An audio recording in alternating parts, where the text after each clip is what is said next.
চিৎকার করছো কেন? আরে আরে এ কি করছো? পড়ে যাবো তো।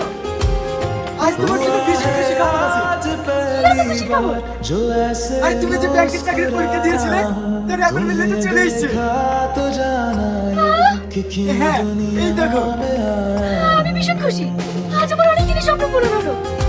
রিয়াজ, আয় আয়, এই তো তোর ভাবির অ্যাপয়েন্টমেন্ট লেটার চলে এসেছে। তাই নাকি?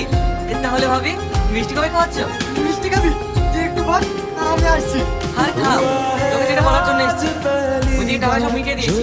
কিসের টাকা? ঘরে চাকরিটার জন্য 3 লাখ টাকা ঘুষ লেগেছে, সেই টাকা।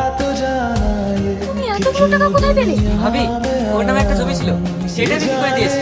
আমার ছোট জমিটা বিক্রি করে দিয়েছো? ওর জন্য আমার বাবা মাকে ছেড়ে দিয়েছে। এতে আমার কিছু মনে হয় না, কখনো যেন তুমি আমায় ছেড়ে দিও। না গো,